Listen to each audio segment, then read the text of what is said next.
ఆ సంఘంలో కూడా కొంతమంది ఎవరు ఉంటారంటే ఎవరు తరకలు లాంటి వారుగా ఉంటారు అనమాట. ఏంటంటే తరకలో ఏమి ఉండదు, తరకలో బియ్యం ఉండవు అనమాట. అలాగే ఏంటంటే తరకలో విషయం ఉండదు అనమాట, ఒడ్డులో మాత్రం విషయం ఉంటుంది. ఒక రైతు కూడా దేన్ని ఎంచుకుంటాడంటే తరకను ఎంచుకోడు, కానీ ఒడ్డును మాత్రం కొరవ తరకలు కానీ రైతు ఏం చేస్తాడంటే అగ్నితో కాల్చి వేస్తాడు. అదే రీతిగా రాబోతున్న రాకల్లో కూడా దేవుడు కూడా ఎవరు కొడుతున్నాడంటే తరకలను కొట్టలేదు, కానీ ఒడ్డును మాత్రమే కొడుతున్న కొరకు వందనాలు చెల్లిస్తారా. ఇక దేవుడి యొక్క బయలుపాటు పంట నిమిత్తం బయలుపరిస్తే, అంటే వరి పంట నిమిత్తం అంటే పండిననక అనేది విషయం ఎప్పుడు బయలుపరుస్తారంటే నశించిపోతున్న ఆత్మ నిమిత్తం పోరాడుతున్న వారికి, దేవుడు రాక నిమిత్తం పోరాడుతున్న వారికి బయలుపరుస్తాడు. ఎందుకు ఈ బయలుపరస్తాడంటే అంత పంట అంత సమృద్ధిగా వచ్చిందని చెప్పి నిమిత్తం బయలుపరుస్తాడు అనమాట. వాళ్ళు ఎందుకు ఆ రైతుగా బయలుపరచడం అంటే వాళ్ళు ఆత్మల భారం కలిగి ఉంటారు, కానీ నిమిత్తం ఆత్మల భారం కలిగి దేవుడు కాడ కన్నీరు గారుస్తున్న కనుక అందు నిమిత్తం వాళ్ళకి ఇలాగ పంటను చూపిస్తున్నాడు అనమాట. చూడండి ఈ పంటసాలి చూడండి, మీరు ఎలాగ బండి చూసి అంత సమృద్ధిగా బండి ఉంది. సమృద్ధిగా పండటం కూడా అంతా ఒకే లెవెల్లో బండి ఉంది అనమాట. ఈ ఒకే లెవెల్లో పండిన పంట ఏంటంటే చూడండి, ఎవరైనా సరే దేవుళ్ళు నమ్ముకున్నప్పుడు వ్యత్యాసం లేకుండా అందరూ సహోదరుల ఐక్యత కలిగి అందరూ సమానంగా ఉంటే ఇటువంటి యొక్క పంట అనేది దేవుడికి ఇష్టకరమైన పంటగా ఉంటది. రైతు కూడా ఏంటంటే ప్రతి ఒక్క పంట వేసినాక అంత సమానంగా ఉండాలి, అంత సమానంగా రావాలి, అంత సమానంగా వస్తే కోసుకోవాలని నిమిత్తం ఆలోచన కలిగి ఉంటాడు. కానీ మన యొక్క చర్చిలలో కానీ మనం పోతున్న మినిస్ట్రీలలో కానీ మనం సమానంగా ఉన్నామా అనే నిమిత్తం ఏంటంటే మనం తెలుసుకోవాలి. మనం సమానంగా ఉన్నామా, మనం పోతున్న చర్చిలో మన అందరూ సమానంగా ఒక దైవజనుడిగా సమానంగా చూడాలన్నమాట. సమానంగా చూసే వ్యక్తిగానైతే అతను దేవుళ్ళు ఉద్దిల్లబడుతున్న వ్యక్తిగా ఉంటాడు.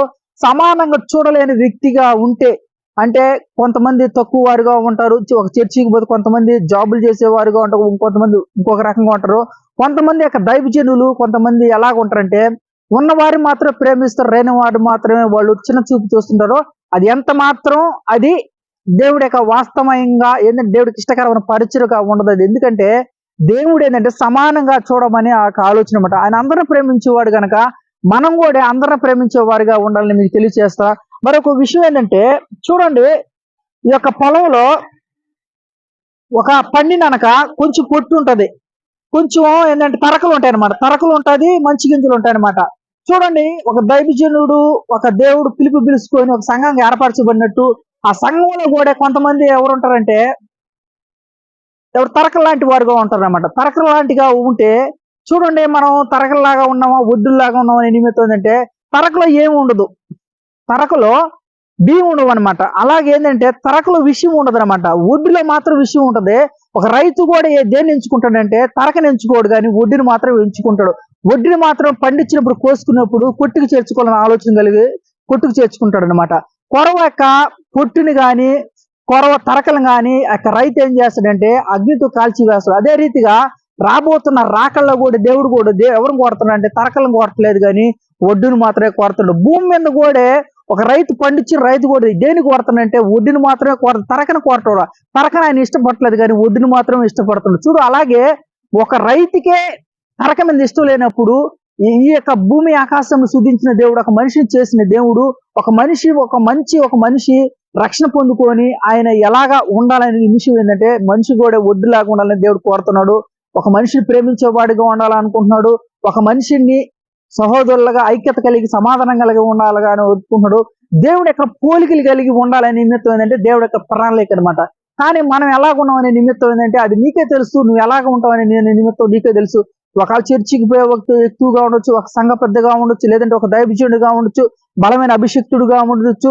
నువ్వు ఏ నిమిత్తం దేవుడు నిన్ను ఏర్పరచుకున్నాడో ఆ యొక్క నిమిత్తం ఏంటంటే నీ యొక్క దేవుడు క్రీస్తు యొక్క పోలికలు ఉన్నాయా లేవని నిమిత్తం నువ్వు సరి చేసుకోమని ప్రార్థన చేస్తున్నావు.